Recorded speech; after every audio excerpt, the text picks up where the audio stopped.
Bem-vindo ao podcast Heróis Anônimos. Apresentação: Elton Oliveira. Olá, você que está nos ouvindo. Segundo episódio do podcast Heróis Anônimos. Histórias contadas, os heróis anônimos do Distrito Sebastião de Abreu. A gente continua com a narrativa da monografia da professora Valda Guimarães, Memórias e Práticas Culturais das Casas de Farinha em Sebastião de Abreu no período de 1940 a 2000. Para entrar em pauta hoje, nosso episódio, o segundo episódio, vai ser o planejamento para a farinhada. Desde já agradeço mais uma vez a professora Valda Guimarães, professora de História, que nos cedeu esse incrível conteúdo para a gente começar o nosso podcast sobre o Distrito Sebastião de Abreu, onde eu resido hoje e faço com o maior carinho esse podcast para guardar as histórias, guardar essa tradição tão legal, essa cultura tão legal das farinhadas e também guardar um pouquinho da história do Distrito Sebastião de Abreu. Planejamento para a farinhada.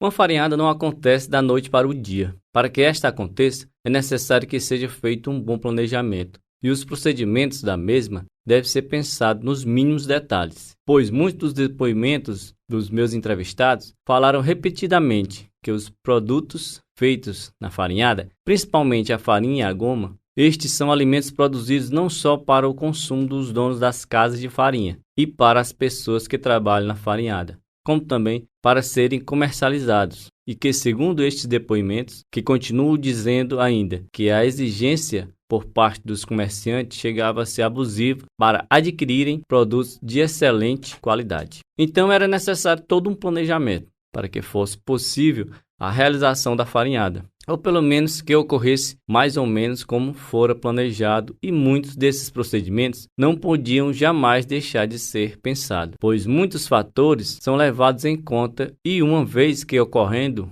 um mau planejamento, pode-se dizer que a farinhada está perdida e o prejuízo acarretará sérios danos financeiros para os proprietários de casas de farinha, no qual estes já tiram da agricultura, da colheita de algodão, algum dinheiro para investirem nas farinhadas. Vamos ver agora como se dá os procedimentos para que esta possa acontecer. Um fator predominante para começar falando desse planejamento é a grande preocupação dos responsáveis pelas farinhadas. Era com o tempo ideal para a plantação de mandioca, que é feita no inverno. Então, se não houvesse um bom inverno, lá se vai um sonho de uma farinhada, pois a mandioca é plantada no inverno, chegando a existir vários tipos de mandioca, como se diz a citada abaixo. Planta da família das euforbiáceas, principal alimento dos povos do interior do Brasil. Dos tubérculos extrai-se amido e fécula. Há cerca de 35 espécies de mandioca. Os índios, quando da descoberta, faziam grande consumo desta planta. E foi a partir da descoberta desta planta que com o tempo iniciou-se a prática das farinhadas. E como vimos anteriormente no episódio 1, que aqui no distrito de Sebastião de Abreu, Serrota,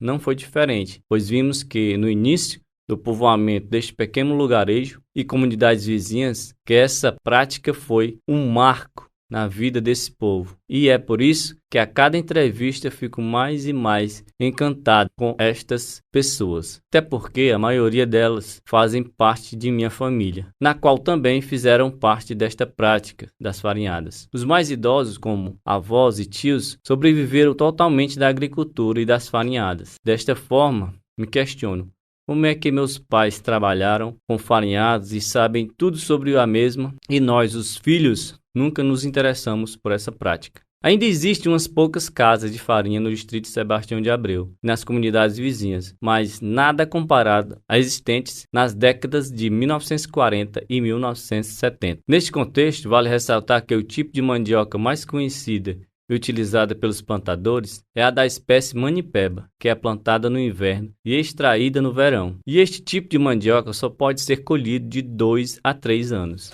que é o tempo certo para que esteja pronta. Tem também a da espécie roça direta, que pode ser extraída com 1 ano ou 1 ano e meio, ambas no verão. Um segundo ponto do planejamento é a procura de mão de obra para fazer a limpa no roçado e prepará-lo para a plantação da mandioca. Em alguns casos, dependendo da situação do roçado, é necessário fazer o processo de limpeza 3 vezes. Outro ponto que não pode ser esquecido é com o tipo de chão, a terra ideal para o plantio de mandioca, o tempo que se deve ser feita a colheita e o tipo de mandioca mais conhecido na região. Serão citados agora no relato de Dona Maria Soares de Paiva, 72 anos. A terra apropriada para o plantio de mandioca é aquela arisca, que não tem pedra, e o tempo de plantio é o inverno. Tem a mandioca manipeba, que só pode ser arrancada de 2 a 3 anos, mais ou menos, e a roça direta com 1 ano ou 1 ano e meio. E o tempo certo para arrancar a mandioca é no verão, agosto, setembro e outubro, que é o tempo das farinhadas. É importante observar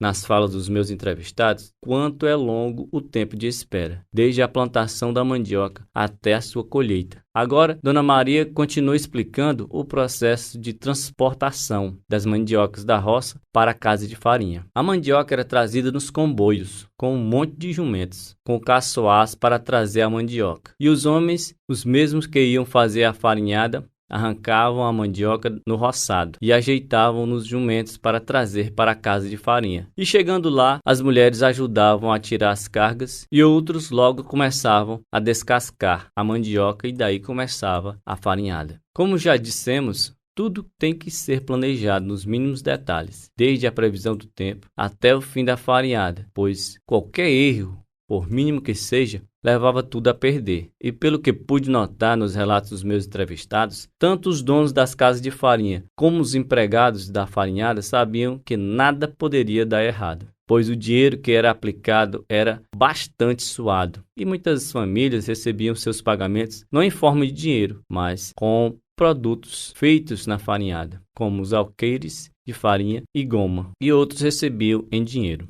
De acordo com os comentários da entrevistada supracitada, percebi a grande emoção que a mesma demonstrava, pois parecia que estava revivendo o passado. Fazia referência à sua infância a todo momento. Vale ressaltar a forma como fui recepcionada ao chegar à sua residência, na Vila Nova Sebastião de Abreu. A mesma me recebeu com bastante cordialidade, fazendo perguntas descontraídas. E após nos cumprimentar, relatei o objetivo da minha visita, que era realizar um trabalho que consistia numa entrevista. Então, me apresentei como estudante do curso História e relatei o assunto que iríamos trabalhar. Com muito entusiasmo, a entrevistada colaborou me passando bastante informações sobre o referido assunto, pois só falar em farinhada, a depoente começou a relatar sobre suas experiências. Eu nasci no Coelho e desde que me entendi no mundo, que vivo nas farinhadas. Meu pai tinha uma casa de farinha aqui na Vila Nova. Depois que ele morreu, ficou para os herdeiros. Aí o tio João Bandeira, como era líder daqui, ficou sendo o responsável pela casa de farinha.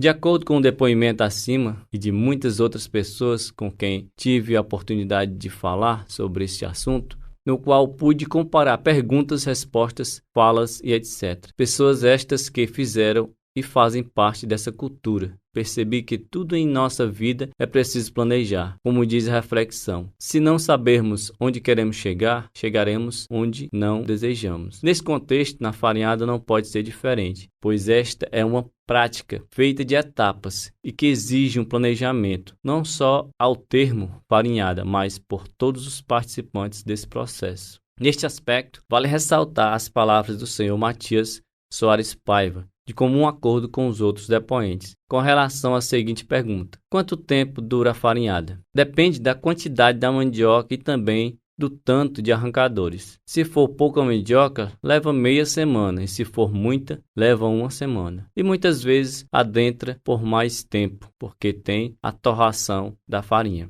Neste processo, vale ressaltar outra pergunta importante direcionada à senhora Maria Naís Soares Guimarães, que também se encaixa nas questões de planejamento da farinhada e de todo o seu processo. Como eram feitas as refeições dos trabalhadores durante o processo da farinhada e como, uma vez que Todos moravam distante, mas menina, quando o papai fazia farinhada lá em casa, ele passava o inverno engordando porco para matar na época de farinhada, para poder fazer a comida do pessoal que trabalhava nas farinhadas. Lembro-me muito bem, na hora do almoço, as mulheres faziam aquela panelada de carne cozida, uma baciada de farofa e outra panelada de feijão. Não tinha arroz, pois naquele tempo arroz era muito difícil. Aí eles misturavam tudo e comiam com muita vontade. No jantar, eles comiam feijão com toicinho e rapadura do Baturité. Já os donos de casa de farinha, que tinham melhores condições, matavam garrotes para fazer a comida do pessoal da farinhada.